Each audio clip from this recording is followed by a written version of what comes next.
Good evening to everyone. तो आज का जो मेरा टॉपिक है वो है rupees falls below 80 against dollar raises worry over imported inflations. तो जो ये रुपीज़ हैं जो यहाँ पर डिप्रिशिएट हो रहे हैं जिसके वजह से इंपोर्ट करना कॉस्टली हो जाएगा। तो उससे रिलेटेड कुछ आर्टिकल्स हैं जैसे raising concern over high imported inflations the rupees today fell below the psychological level of 80। इसकी वजह से जो क्रूड ऑयल है इंपोर्ट करना और ज़्यादा महंगा पड़ जाएगा। बट एक बेनिफिट यह है कि जो हमारा एक्सपोर्ट है वो और ज़्यादा कॉम्पिटिटिव हो जाएगा। इससे रिलेटेड जो SBI के जो चेयरमैन है दिनेश कुमार खारा का यह कहना है कि जो रुपीज़ का जो डिप्रिशिएशन हो रहा है वहाँ पर RBI को इंटरवेंट करने की ज़रूरत नहीं है, लेकिन इसकी वजह से जो RBI के फॉरेस्ट रिजर्व है वो ज़रूर ख़त्म हो रहे हैं। तो RBI का मेन ऑब्जेक्टिव इन्फ्लेशन को कंट्रोल करना है और जो मार्केट है जैसे हमारा रुपीज़ जो डेफिसिट हो रहे हैं वो बेसिकली अपने आप एक कैरेक्टर फॉर्म्स में पहुंच जाएंगे और वहाँ पर RBI को इंटरवेंट करने की ज़रूरत नहीं है। इसकी वजह से जो RBI को मार्केट में डॉलर सेल करने पड़ते हैं टाइम टू टाइम। तो बेसिकली यहाँ देखा जाए जो रुपीज़ का जो डिप्रिशिएशन हो रहा है उसका रीज़न क्या है, तो उसका रीज़न यह है कि डॉलर की सप्लाई जो है वो कम हो गई है। तो RBI आर्टिफिशियली डॉलर की सप्लाई मार्केट में इंक्रीज करने की कोशिश करता है जिसकी वजह से रुपीज़ का जो डिप्रिसिएशन है वो कम हो सके। इसकी वजह से जो RBI की जो फॉरेन एक्सचेंज रिजर्व है वो यहाँ पर डिप्लीट हो रहे हैं।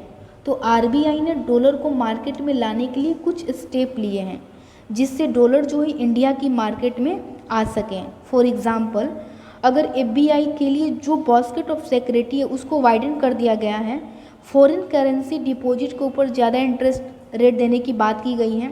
इसके अतिरिक्त जो फॉरेन करेंसी डिपॉजिट है बैंक को एग्जिम्ट कर दिया गया है कि उन डिपॉजिट पर आपको कोई भी रिजर्व रखने की ज़रूरत नहीं है। तो बेसिकली RBI यहाँ पर बहुत सारे स्टेप ले रहे हैं जिससे मार्केट में डॉलर आए, इंडिया के मार्केट में डॉलर आए। इसके अलावा जो रुपीज़ का डिमांड बढ़े उसके लिए RBI ने एक और स्टेप लिया, जो ग्लोबल ट्रेड सेटलमेंट है वो रुपीज़ में हो सके।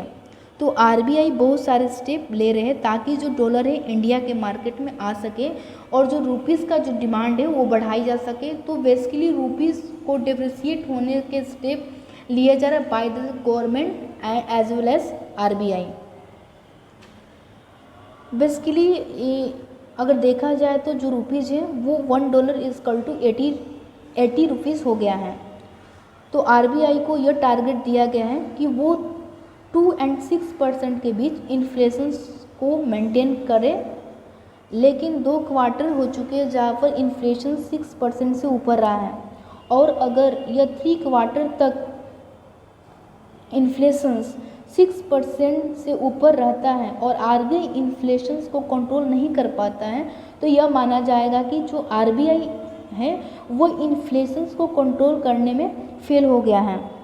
तो RBI को एवरेज इन्फ्लेशन 2 और 6% के बीच मेंटेन करना होता है।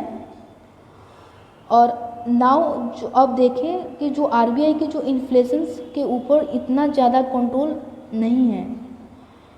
बेसिकली इन्फ्लेशंस क्यों हो रहे हैं, तो देखा जाए तो जो इन्फ्लेशंस हैं वो फूड की प्राइसेस बढ़ रही हैं, फ्यूल की प्राइसेस बढ़ रही हैं। फ्यूल की प्राइसेस इसलिए बढ़ रही है क्योंकि रसिया के ऊपर सैंक्शन लग गए हैं जिसकी वजह से जो ऑयल की सप्लाई है वो कम हो गई है। यहाँ पर एक और टर्म आता है कैपिटल फ्लाइट। जो कैपिटल जो फ्लाइट है वो क्यों हो रहे हैं, तो जो कैपिटल फ्लाइट है बेसिकली जो USA की फेडरल रिजर्व है वो लगातार अपने इंटरेस्ट को इंक्रीज कर रही है जिसकी वजह से जो रेट FPI उनका कैपिटल आउटफ्लो हो रहे हैं फ्रॉम इंडिया। इसमें यह भी बताया गया है कि जो हमारी करेंसी जो वीकेंड हो रही है, लेकिन अदर करेंसी की बात करें तो उसके कंपैरिजन में इंडिया की करेंसी स्टैंडर्ड हुई है। तो अगर कंपैरिजन किया जाए तो हमारी करेंसी उतनी वीकेंड नहीं हुई जितनी बाकी कंट्री की करेंसी वीकेंड हुई है। और जो USA का जो डॉलर है काफ़ी स्टैंडर्ड हो रहा है। USA का डॉलर स्टैंडर्ड होने का रीज़न यह है कि जो यूएसए का जो फेडरल रिजर्व है वो लगातार इंटरेस्ट रेट को इंक्रीज़ कर रही है, क्योंकि यूएसए में बेसिकली 9.1 तक इन्फ्लेशन पहुंच चुका है। तो इन्फ्लेशन को काउंटर करने के लिए उनकी ज़रूरत है कि जो डॉलर की जो सप्लाई है वो किसी भी तरह से किसी भी तरीके से कम करें।